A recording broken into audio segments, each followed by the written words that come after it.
Hello and welcome to the Fishing Guide Podcast. I'm your host, Brad Wiegmann, and we are here in Grenada, Mississippi. Man, what great crappie fishing to have down here. So we happen to have three experts, one expert at fishing and one expert that knows all about Grenada and the facilities that they have here. So we'll start with you, Ron, because you're sitting next to me. Great. Yeah. Tell us where we are. Where are we shooting the show at this week? Yeah, we're shooting it at PTG Outdoors in Grenada, Mississippi. Been here almost 2 years now, and I tell you what, Grenada has really welcomed us, and it is the destination, the number one destination in the U.S. to come crappie fishing. Huge crappie. 3-pounders. 3-pounders. We like that. That's exactly right. And so, Gary, tell us who you are and tell us a little bit about where we are at.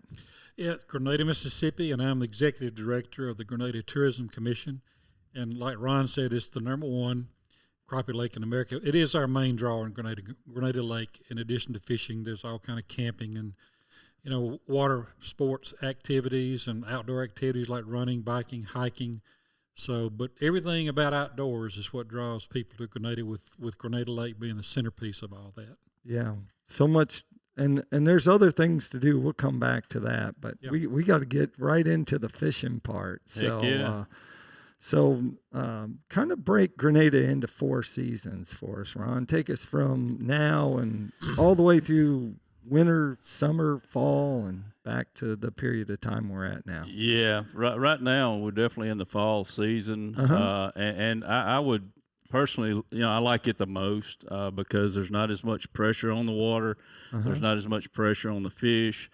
It's cool. The wind's not blowing as much as it usually is in the spring and all that. But right. So you sort of transition from the fall bite, which is hot right now. If you want to come to Grenada, now's the time to come. Right. And going on into the winter, of course, the drawdown has started. Which right now today we're at probably around 216, which is still about a foot higher than the summer pool. Sure is. We just hadn't been able to get the water down the last 3 or 4 years, but it's been good for fishing. So we get into the winter pattern. Everything sort of slows down. The drawdown happens. It'll get down. It'll go from 215. 216, what it is now, down to 193, which sounds like it's going to dry up, Right. and it looks like that in certain places, but, we still have one ramp you can usually get in. Grenada Landing, it's probably the most popular ramp, I would say, Gary, as far as, the fishermen having access to the lake in the wintertime. Then you get into the spring, which is hot. A lot of people love to come in the spring because they're out here to catch those 3-pound crappie. And you can certainly catch them starting today, on into the spring. So don't wait till the spring to come to Grenada. Go ahead and come when there's not as much pressure on the lake, and there are 3-pounders out there today. But you get into the wintertime, like you say, they start drawing down, and, they get a little more lethargic. They don't move as much. But they're still fun to catch. It's not as much traffic on the lake. So it's, a great place to bring your family too, with all the campgrounds and all that we have.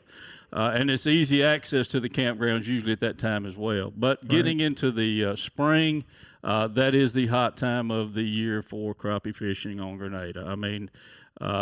Just as an example, we were talking about it earlier, the past crappie masters this year, they broke the record 7 times the second day of the tournament, of the national record. And I think it ended up being like 42 pounds plus, which averaged out for 7 fish 2 days at 3.06 pounds per fish, which is amazing. You'll never probably see that again. I hope you do, but Yeah, right. But anyway, and then it sort of transitions into the summer pattern, and I know PICO being one of your sponsors, they're great in the crankbait, and they fit other segments as well. But the crankbait, they have a definite presence out here on the lake. That's a good crankbaiting time of the year. Plus, you can still catch them any other way, especially with this live sonar, with the live scope, with the Mega Live and the active target and all that's out there today.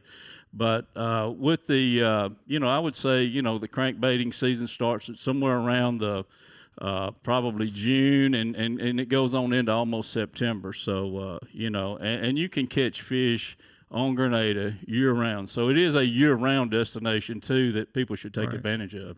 What's the distance from here to, say, like Memphis or Chattanooga, Tennessee, or places? Well, I mean, here to Memphis, I mean, you're looking at 100 miles. Chattanooga, I would say, 6 hours, 8 hours, something like that. Be 6, I think. But people come from, Indiana. I mean, we have people walk in the store every day from Indiana, Illinois, and they're coming down here to enjoy the fishing. And, it's a very hospitable place. Grenada is known for their hospitality, I would say. You come to the south, and we try to give you some Grenada hospitality. Yeah, and we talked a little bit. We touched on the economic aspect of all these tournaments that you have coming through, and then so you're the one that's bringing these tournaments in. We try to. We're a little unusual compared to other tourism markets because a lot of tourism offices are trying to find customers. They advertise to try to find people to come eat at the restaurants and hotels and do stuff in town. But we have groups that want to come here and fish that, the tournaments I'm talking about. We did 11 tournaments last year. Most of them are crappie tournaments. We had a bass tournament, had a triathlon. We had our fox hunter group that comes every year, and Hunt Dog Retriever Club. But of the 11 events that we sponsored, we do sponsorships, and we invested about $68,000 in all the sponsorships, and it brought back a $2.6 million economic return to Grenada. And that's pretty significant, especially for the investment we make. And we're going to have 4 new tournaments next year. PTG is actually having two crappie, a bass, and a catfish tournament, which we're excited about adding that to our list of events. And we're going to invest even more next year. The other aspect that comes into play, you mentioned people coming from Indiana. We're also monitoring digital exposure, social media exposure, any kind of media exposure, because that's really like free advertising for your community. And we actually have for the fishing tournaments, we require an economic impact form to be filled out by every participant. And there are probably 14 to 16 states that come for the tournaments. But not just the tournaments. These are people that come back to fish, not on the tournament side, but just on the personal level. But for example, last year on the Facebook live feeds of the weigh-ins, Crappie Masters, an example, we had 50,000 views, 20,000 the first day, 30,000 the next day. And these views are from all over the U.S. for the weigh-ins. And so total views for the whole year was at other tournaments about 80,000, So you think about that, at the weigh-ins are talking about Grenada and Grenada Lake, and then you see the fish and you say, man, I got to get down there and do some fishing myself or camping or whatever. And so that drives the economy tremendously. We had a record year of tourism revenue, record year for sales tax revenue, all-time revenue. We were down about 12%. During COVID, but this year we were up 16%, and the first month's receipts for our new fiscal year, which started this month, was up 23%. So I'm saying all that to say that again, Grenada Lake, in particular fishing, is a huge component of our economy in Grenada because everybody that comes here spends money, restaurants, hotels, retail stores. The small business community benefits from what we do with the money that we invest, and it couldn't be done in a more efficient and effective way than through tournaments. Right. Let's talk, while we got you here, let's talk a little bit about lodging and dining in the area for anglers that are coming in. We got some really great mom and pop restaurants here. We got a downtown area that's undergoing a rebirth and a reimagining of what it can be. Right. And a lot of money's been spent down there. We have some great restaurants and shops there. Antique shops is something that's become real prominent here. We have other great mom and pop stores, restaurants too, and retail stores to visit. We have a great, believe it or not, I have something called the Lee Tart Nature Preserve, which is a swamp in it right by the downtown Grenada.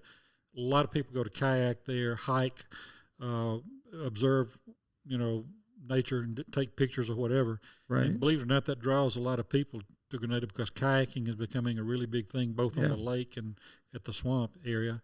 We've got a new sports complex being built at Exit 208, which feeds into Grenada Lake. This synthetic turf fields is going to be state of the art, open next summer. that will draw people here. And while they're here, they'll typically look for things to do, and that'll feed to the outdoor things that we have to offer here. So Grenada's just got a really bright future as far as the economy and things for people to see and hear. Yep. So he opened that can of worm on kayak fishing, and so you have kayaks here. Tell us a little bit about the kayak industry in Grenada. I'll bet you probably didn't even have kayaks on this lake 5 years ago. Non-existent. I would say you're exactly right. And today, I mean, we're a dealer of Old Town, which is owned by Johnson Outdoors, I'd say one of the better lines out there. And they are fishing kayaks, not as much recreational, but they make recreational as well. And you see both out here. You see the fishing kayaks as well as the recreational kayaks. So it is a big draw. It's starting.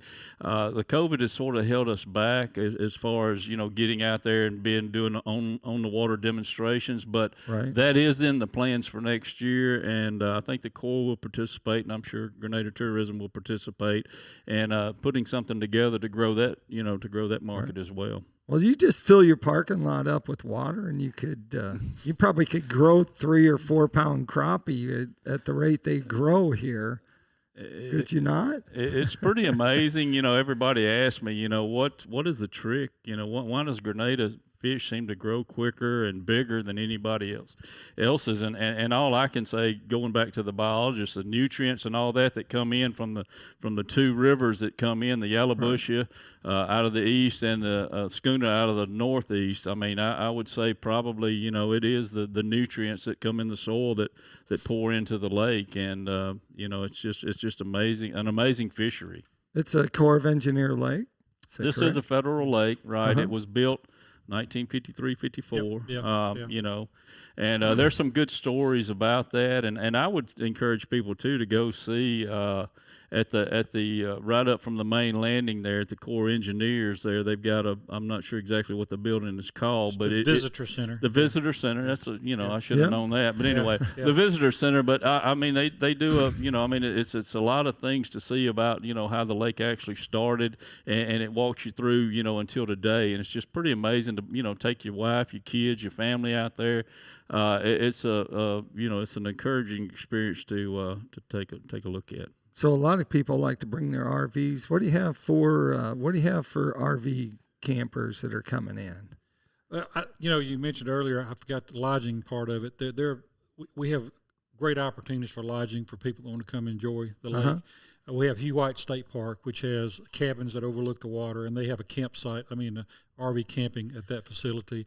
Right down the road from that's our Dogwoods Golf Course, which is surrounded by the lake too. But at the lake itself, there are 2 great campgrounds. One is called the North Abutment. It's basically on the north end of the levee. All the campsites have views of the lake, and they're spectacular views. And there happens to be a boat landing there. If you're camping in that site, you can let your boat out there too and be really close by. And then below the dam is our spillway area, and the Hugh White State Park has a campground there. And so for folks that don't have a boat, they can camp below the spillway and fish. So you got the best of both worlds at the lake as far as RV camping. They both have great views and great setting. So tons of, and of course hotels here too. We got a great assortment of hotels. But for fishing purposes, the campsites are really, really, really nice and convenient. Very convenient. So for them. Yeah. So how about boat ramps? Tell us how many boat ramps you have. And I think we added them up a while ago, and it was like 11, and of course not all of them are, do you have use at all year round. It just depends on the lake level, and there are maps that shows you exactly what the lake level is for that ramp, before you can actually use it. So, and we have them here at PTG if y'all want to stop by and pick some of those up. They're free. But 11 ramps, there's plenty of ramps to usually get out of the wind, and that's always a concern. An east or west wind coming down Grenada will sink boats, and I've seen it at South Graysport.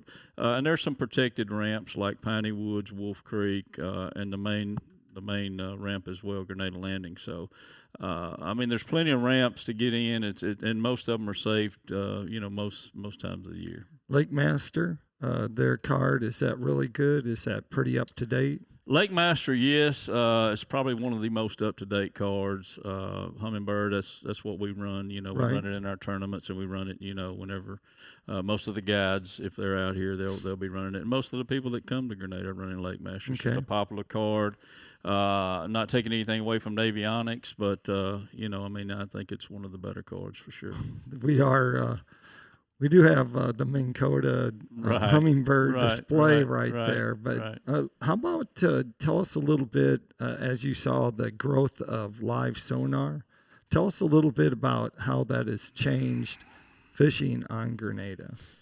Well, I don't know if it's made it any easier, on any lake. It is exciting to watch and be a part of and participate. I did it yesterday, and it definitely, catches the eye of the young, fishermen, and on up until we sell live scopes to some guys that are 80 years old, sort of amazing. But you start seeing the characteristics of these fish that you never seen before. You've seen the regular sonar, which is pretty much history, is what we hear, and see. Right. It's something that, once you pass over them, it's something you see how deep they are, what they're doing, if they're hugging the bottom or whatever the case may be. But the live sonar, it just opens up so many.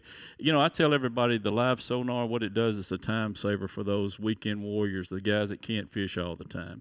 It takes you out there, and at least it puts you in a location where you can look around, find fish. Doesn't mean you're going to catch them, but at least you're in an area fishing for fish. And that's something that, that they say, 80% of the fish are in 20% of the lake. You know what I mean? Right. So, I think it's everybody I think is a little worried that it may, decrease the population of the larger fish. And that is a concern. I tell you one thing that I'm proud of on Grenada is the guides and most even the fishermen. If it's usually a fish over 2.5 pounds, unless they're going to mount it, these guys release these fish. And I applaud them for their conservation, thinking forward like that, because that's the only way they're going to be here for our kids, and grandkids.